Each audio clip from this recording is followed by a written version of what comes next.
جی عبارت پڑھیے.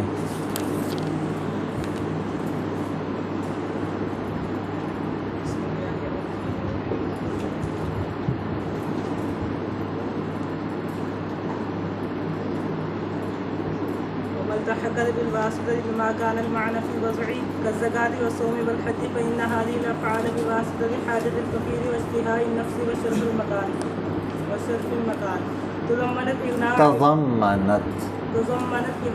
عباد الله وقهر عدوه وتعظيم شعائره فصارت حسنة من العبد للرب عزت قدرته بلا ثلاث معنى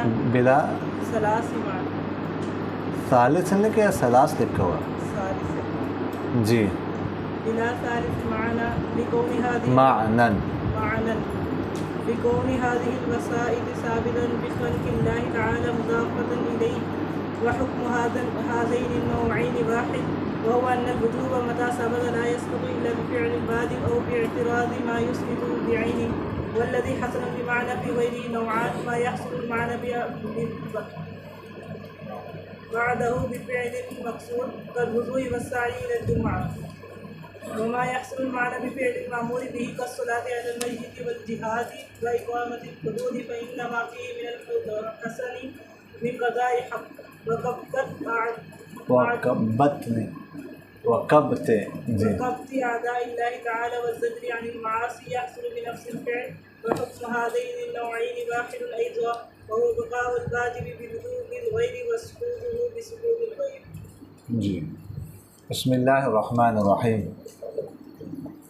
اللهم صل علی محمد النبی الامی وعلی آلہ وسلم تسلیما.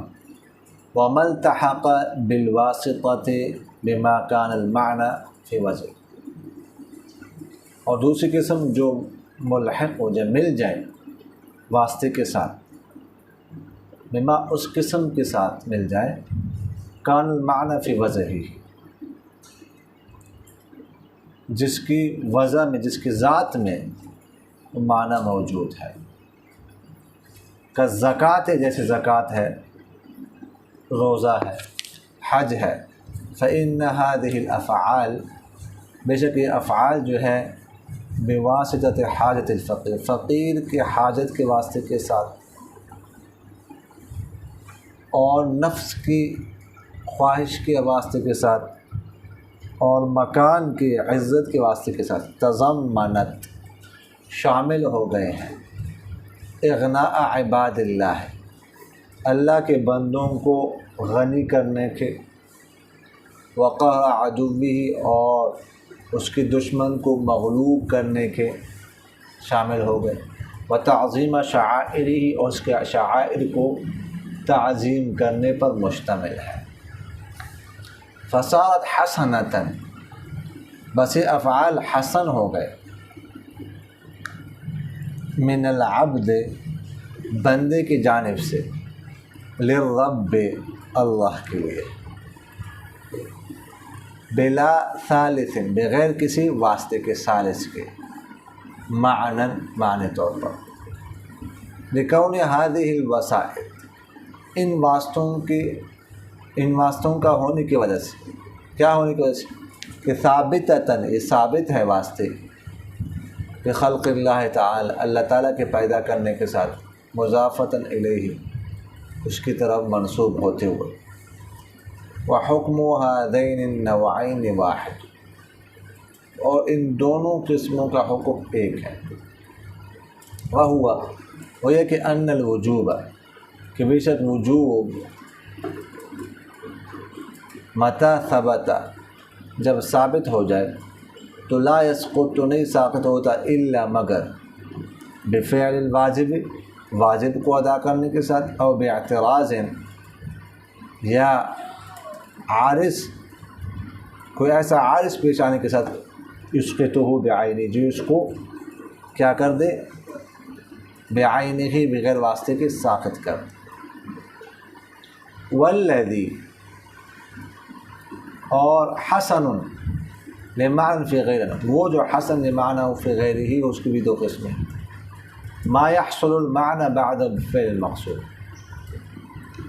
ما وہ ہے، يحصل المعنى، کہ معنی ادا ہو جائے، اس کے بعد معنی حاصل ہو، یعنی غیر جس کی وجہ سے حسن آئے، بفعل مقصود مستقل فعل کے ساتھ، جیسے وضو کرنا اور جمعہ کی طرف صحیح کرنا۔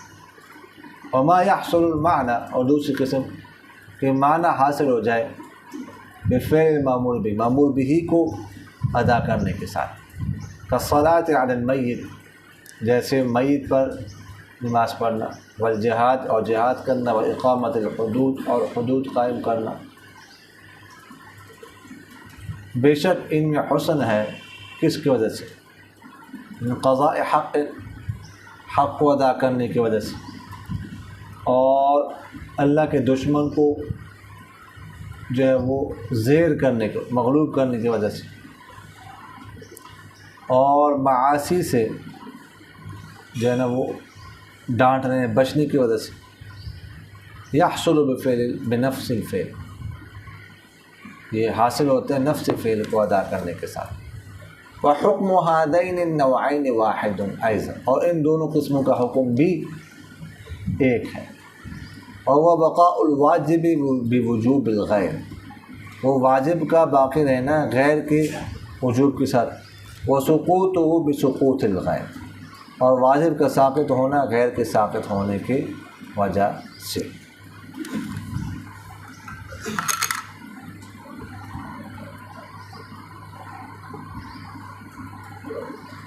اچھا جی،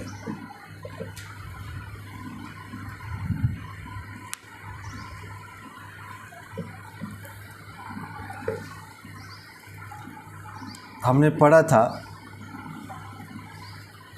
کہ پہلے جو ہے نا حسن کی کتنی قسمیں ہیں، معمول بھی کی پہلے کتنی قسمیں ہیں؟ حسن لعینی اور حسن لغیری۔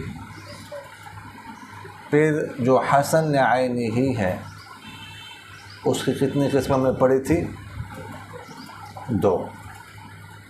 حسن لعینی ہی وضعی، جس کو حسن لعینی ہی بلا واسطہ بھی کہتے ہیں،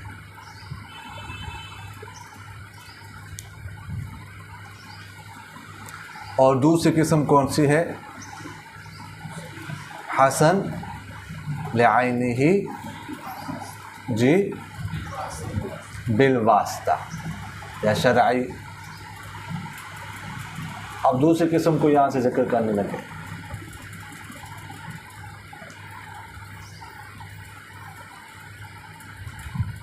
تو فرماتے ہیں دوسری جو قسم ہے یہ پہلی وملتحق بالواسطہ تھی، یہ پہلی قسم کے ساتھ کیا ہوتی ہے؟ ملتی، مل جاتی ہے۔ پہلی قسم سے مراد ہے نہیں جو حسن لعینی ہی وضعی ہے اس کے ساتھ۔ اس کی مثال دے رہے زکوٰۃ ہے، روزہ ہے، حج ہے۔ اب دیکھیے گا زکوٰۃ جو ہے، زکوٰۃ اگر دیکھیں ہم بظاہر اس میں کوئی حسن نہیں ہے، کیوں؟ اس لیے زکوٰۃ میں کیا ہوتا ہے؟ اپنا مال اڑانا ہوتا ہے، بس خرچ کرنا ادھر ادھر اڑانا، تو بظاہر تو کوئی حسن نہیں، لیکن اس میں حسن آیا ہے کس وجہ سے؟ فقیر کی حاجت کو پورا کرنے کی وجہ سے،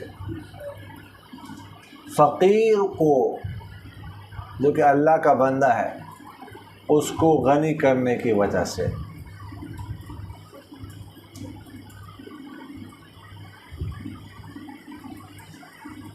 سمجھ آگے کہ نہیں ہے؟ تو لیکن فقیر کا فقر جو ہے یہ فقیر کے اختیار میں نہیں ہے، یہ اللہ کا پیدا کردہ ہے۔ کوئی خود فقیر نہیں بنتا، محتاج نہیں بننا چاہتا، لیکن اللہ کی طرف سے، چونکہ اللہ کا پیدا کرتا ہے، غیر اختیاری ہے۔ اسی طرح تو گویا کہ یہ کل عدم ہے نہیں. کیا شمار کریں گے اس کو؟ کل عدم شمار کریں. اس واسطے کو کیا شمار کریں گے کہ واسطہ ہے ہی نہیں.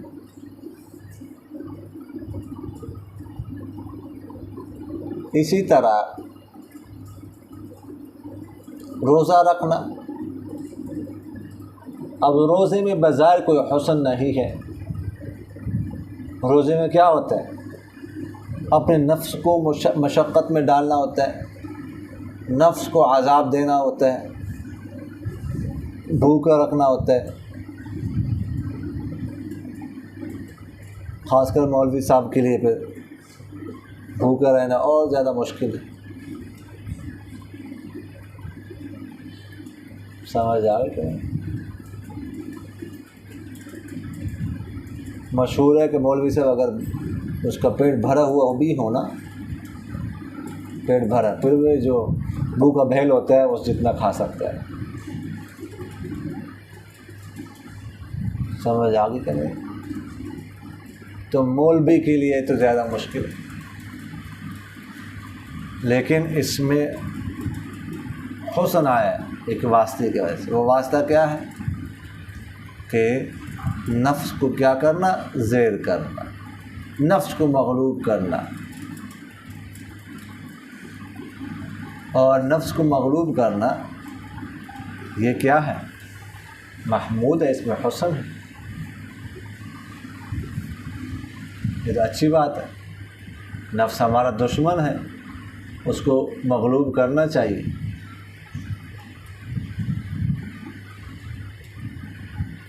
سمجھ. لیکن جو یہ نفس کی عداوت ہے، یہ جو نفس کی دشمنی ہے، یہ بھی اللہ تعالیٰ کی پیدا کرتا ہے. اس میں ہمارا کوئی کردار نہیں ہے، ہمارا کوئی اختیار نہیں ہے. کیونکہ اللہ پاک کے پیدا کرتا ہے، اس لیے واسطہ کل عدم شمار ہو. اسی وجہ سے اس کو حسن لعینہ میں شمار کر رہے ہیں، حسن لغیرہ میں نہیں. واسطہ کل عدم شمار ہو، کیونکہ واسطہ ہے ہی نہیں.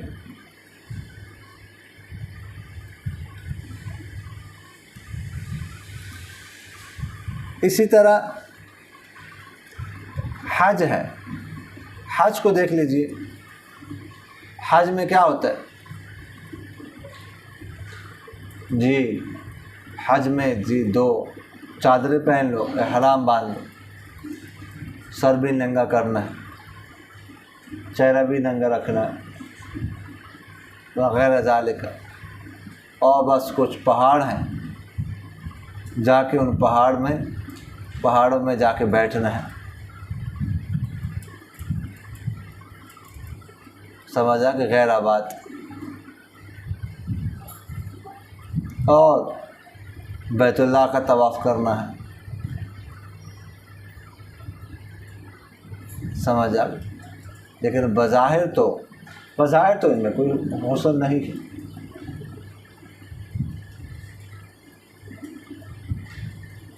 سمجھ آ کے ملنگ بننا ہے.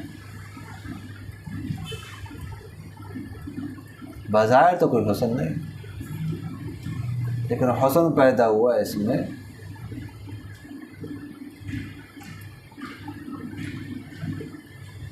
بیت اللہ کی وجہ سے، اس کے شرف کی وجہ سے. یہ اللہ تعالیٰ کے شعائر ہیں، ان کی تعظیم کی وجہ سے.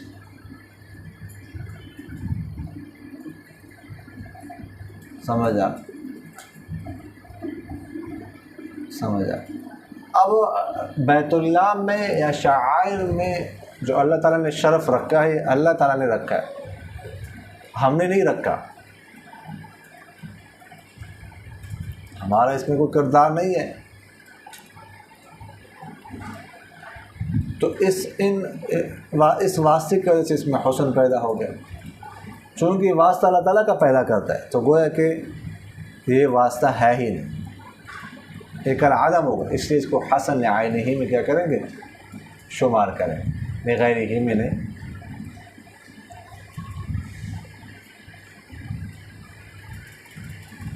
سمجھ آ گئی کہ نہیں آئی؟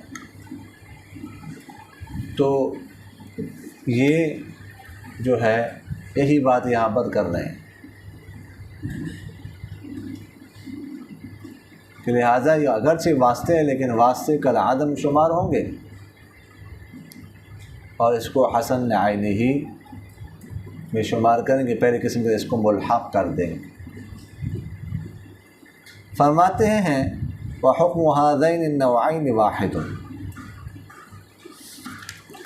ان دونوں قسموں کا حکم ایک ہی ہے. دونوں قسموں سے مراد یعنی حسن عینی ہی کے دونوں قسم، ان دونوں قسم کا حکم کیا ایک ہے. وهو أن الوجوب متى ثبت لا يسقط إلا بفعل الواجب أو باعتراض ما يسقطه بعينه، کہ جب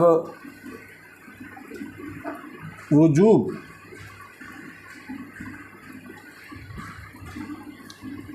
مکلف کے ذمے ثابت ہو جائے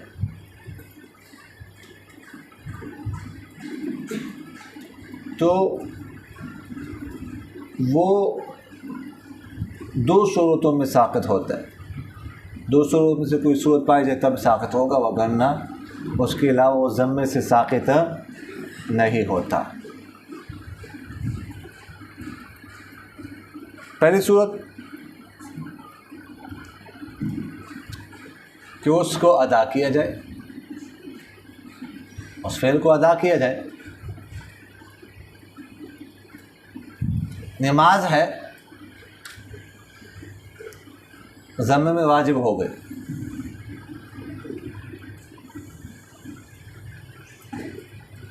سمجھ آئے تو اب کیا کرنا پڑے گا؟ اس کو ادا کرنا پڑے گا، یا تو اس کو ادا کیا جائے. اب اعتراض ما یسقطہ بعینہ، یا اس کو بعینہ ہی اور بلا واسطہ اس کو ایسے عارض پیش آ جائے جو اس کو بعینہ اور بلا واسطہ کیا کر دے؟ ساقط کر دے. جیسے حیض کی حالت میں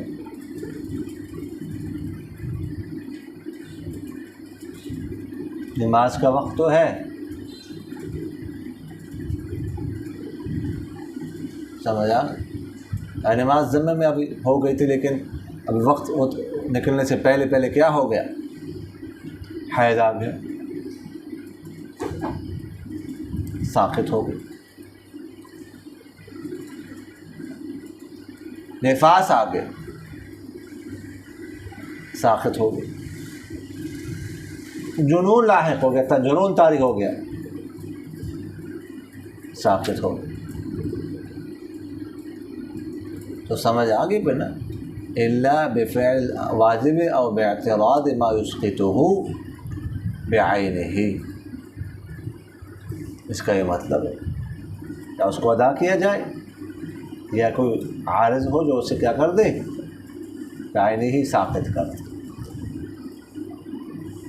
تو یہاں تک تو بات تھی حسن لعینہ ہی کی دو قسموں کی. اب آگے سے مصنف رحمہ اللہ حسن لغیرہ کو ذکر کرنا چاہتے ہیں. حسن لغیرہ کے بارے میں ہم نے عرض کیا ہے کہ حسن لغیرہ کسے کہتے ہیں؟ کہ وہ حسن جس میں خود حسن نہ ہو، کسی غیر کی وجہ سے اس میں حسن پیدا ہوا ہو، بذات خود اس کے اندر حسن موجود نہ ہو.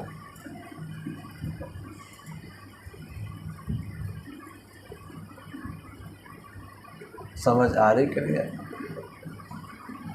تو فرماتے اس کی بھی دو قسمیں ہیں. الحمدللہ یہدیکم اللہ ویصلح بالکم. اس کی بھی پھر دو قسمیں ہیں حسن لغیرہ کی.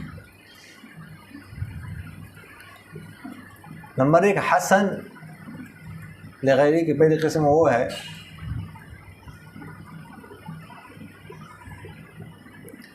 کہ اس کو ادا کرنے سے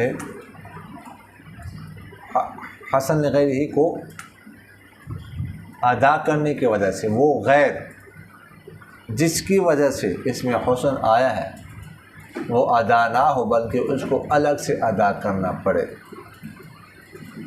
حسن لغیرہ کو ادا کرنے کی وجہ سے وہ غیر ادا نہ ہو جس کی وجہ سے اس میں حسن آیا بلکہ اس کو الگ سے ادا کرنا پڑے۔ جیسے دیکھیے کہ وضو جو ہے اس میں بظاہر کوئی حسن نہیں ہے، اس میں پانی بہانا ہے، بظاہر تو دیکھیں اسراف ہے، پانی بہایا جا رہا ہے۔ سمجھ آ گئی؟ یا یہ ہے کہ ایک آدھ دفعہ بس دھو لیا، منہ دھو رہی ہے، وضو صبح کر لیا، بس اب دھل گیا، سب کو دھل گیا اعضائے وضو،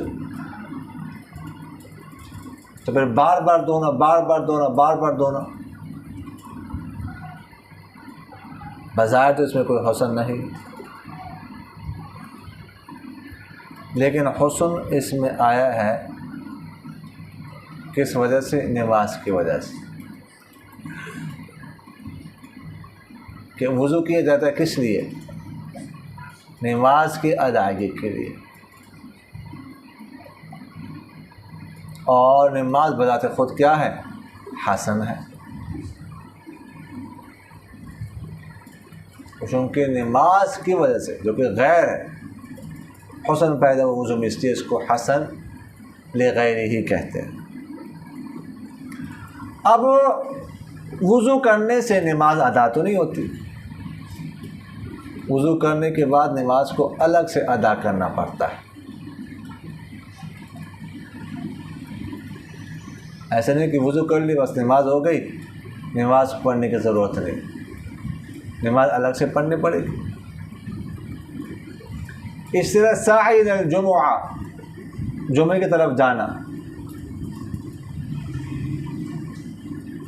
اس میں بظاہر کوئی حسن نہیں ہے، چلنا ہے، دوڑنا ہے،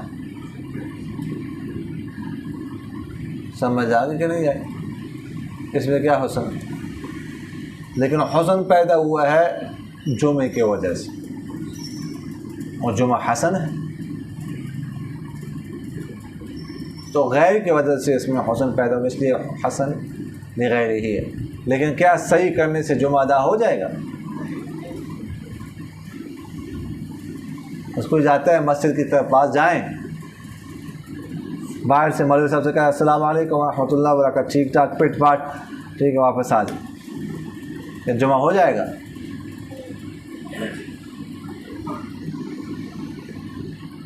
تو صحیح کرنے سے جمعہ نہیں ہوتا بلکہ جمعہ الگ سے ادا کرنا پڑے۔ سمجھ آ گئی کہ نہیں؟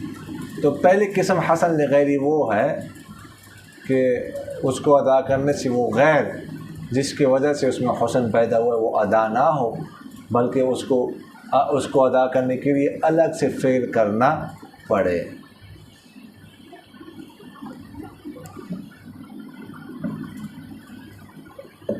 حسن لغیرہ کی دوسری قسم وہ ہے کہ حسن لغیرہ کو ادا کرنے کی وجہ سے وہ غیر جس کی وجہ سے اس میں حسن پیدا ہوا ہے وہ بھی ادا ہو جائے، اس کے ساتھ ساتھ ہی کوئی الگ سے اس کے لیے کوئی فعل ادا کرنا نہ پڑے۔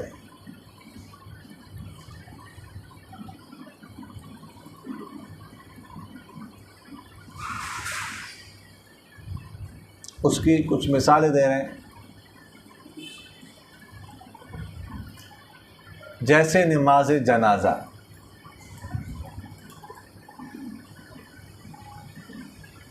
اب بظاہر نماز جنازہ میں کوئی حسن نہیں ہے، بلکہ یہ تو کھڑے ہو جاؤ، اب دونوں، تم بھی دونوں کھڑے ہو جاؤ، آپ بھی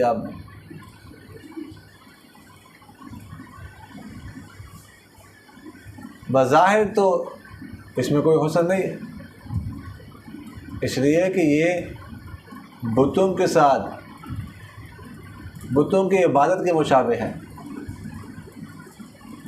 سامنے لاش پڑی ہوئی ہے، اس کے سامنے کھڑے ہو کر ہم نماز پڑھ رہے ہیں۔ سمجھ آ رہی کہ نہیں آ رہی؟ اس میں تو کوئی حسن نہیں ہے، لیکن حسن اس میں پیدا ہوا ہے مسلمان کے حق کو ادا کرنے کی وجہ سے۔ حق المسلم علی المسلم خمس، مسلمان کے مسلمان پر کتنے حقوق ہیں؟ 5۔ ان میں ایک حق یہ بھی ہے کہ جب وہ فوت ہو جائے تو اس کی نماز جنازہ پڑھی جائے۔ تو مسلمان کے حق کو ادا کرنے کی وجہ سے اس میں حسن پیدا ہوا ہے۔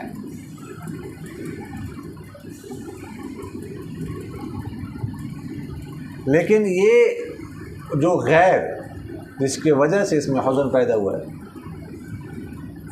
یہ مسلمان کے حق کی ادائیگی کی وجہ سے، نماز جنازہ پڑھنے سے وہ حق خود بخود ادا ہو جاتا ہے، اس کے لیے الگ سے کوئی فعل نہیں کرنا پڑتا۔ تو نماز جنازہ بھی ہم پڑھ رہے ہیں، نماز جنازہ بھی ہو رہی ہے، اور ساتھ ساتھ وہ مسلمان کا حق بھی ادا ہو رہا ہے۔ ایسا نہیں ہے کہ نماز جنازہ الگ سے پڑھنے کے بعد پھر اس کے حق کے ادائیگی کے لیے الگ سے کوئی فعل کرنا پڑے، ایسا نہیں۔ اور اس طرح جہاد کو دیکھ لیجئے، بظاہر تو جہاد میں بھی کوئی حسن نہیں ہے۔ دیکھیں آپ کیا ہوتا ہے جہاد میں، تو لوگوں کو مارا جاتا ہے، ٹھیک ہے، جنگلوں میں رہنا پڑتا ہے، اپنے نفس کو بھی مشقت میں ڈالنا پڑتا ہے۔ تو بظاہر تو ان افعال میں کوئی حسن نہیں ہے، لیکن حسن پیدا ہوا ہے غیر کی وجہ سے۔ کہ جہاد کس لیے کیا جاتا ہے؟ اعلاء کلمت اللہ کے لیے، اللہ تعالیٰ کے کلمے کو بلند کرنے کے لیے، اللہ تعالیٰ کا کلمہ بلند ہو جائے۔ سمجھ آگے کہ نہیں ہے؟ کفر کی شان و شوکت نہ ہو، کفر کا غلبہ نہ ہو۔ تو اس کی وجہ سے جہاد میں، اور یہ حسن ہے خود، اس کی وجہ سے جہاد میں حسن پیدا ہوا ہے۔ اب جہاد کرنے سے اعلاء کلمت اللہ خود بخود ہو جاتا ہے۔ ایسا نہیں ہے کہ جہاد کرنے کے بعد پھر اعلاء کلمت اللہ کے لیے کوئی الگ فعل کرنا پڑے۔ یہ جہاد کے ساتھ ساتھ ہی اعلاء کلمت اللہ بھی ہوتا ہے۔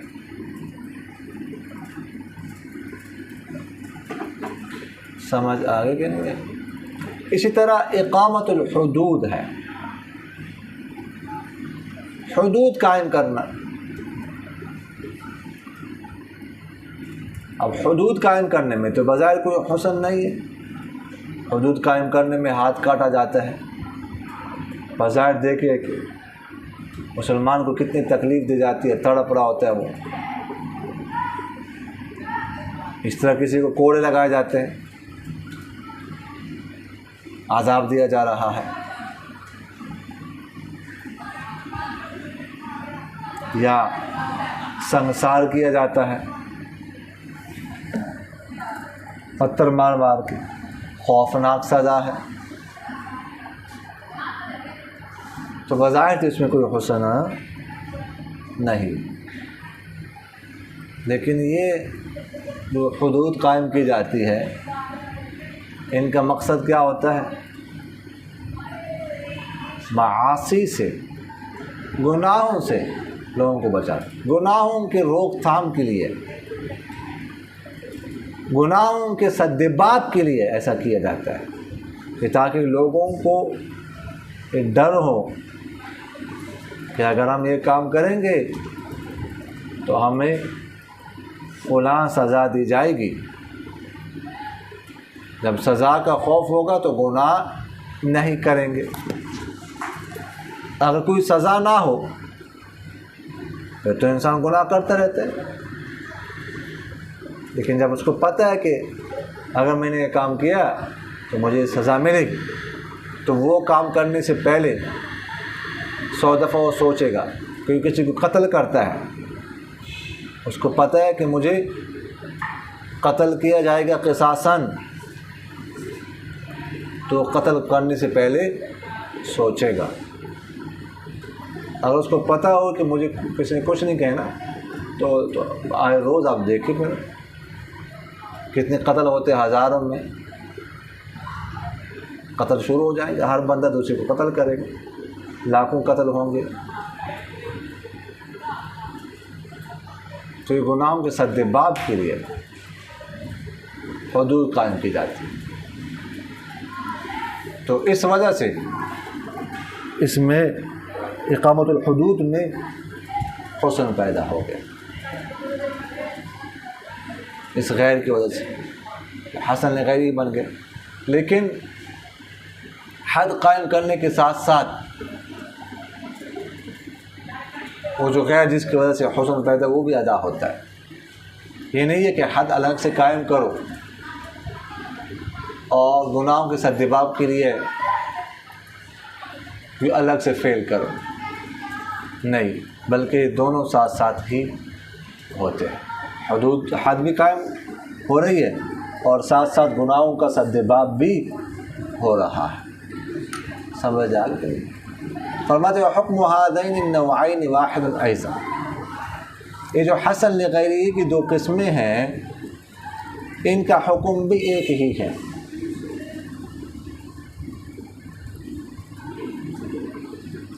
اور وہ کیا ہے؟ وهو بقاء الواجب بوجوب الغیر وسقوط بسقوط الغیر.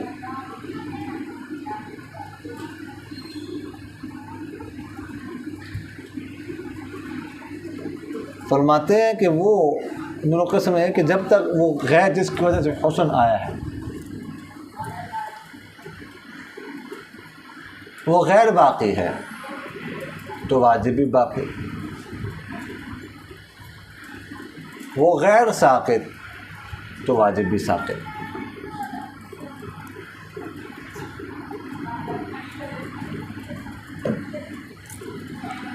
نماز جنازہ میں حسن کس وجہ سے پیدا ہوا ہے؟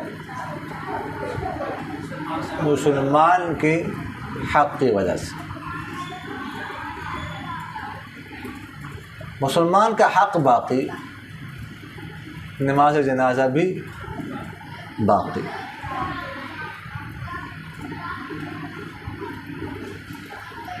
جہاد میں حسن پیدا ہوا کیوں؟ اعلاء کلمت اللہ. اعلاء کلمت اللہ باقی، جہاد بھی باقی. اگر اعلاء کلمت اللہ حاصل ہو جائے، اسلام کی شان و شوکت ہو، کفر کی شان و شوکت نہ ہو. ہر جگہ اسلام ہی اسلام ہے. سمجھ آ گئی؟ کیا ہے؟ جہاد کی بھی ضرورت نہیں ہوگی. پھر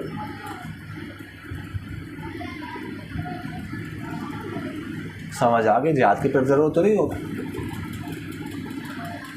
جہاد تو کی فرضیت تو باقی رہے گی قیامت تک.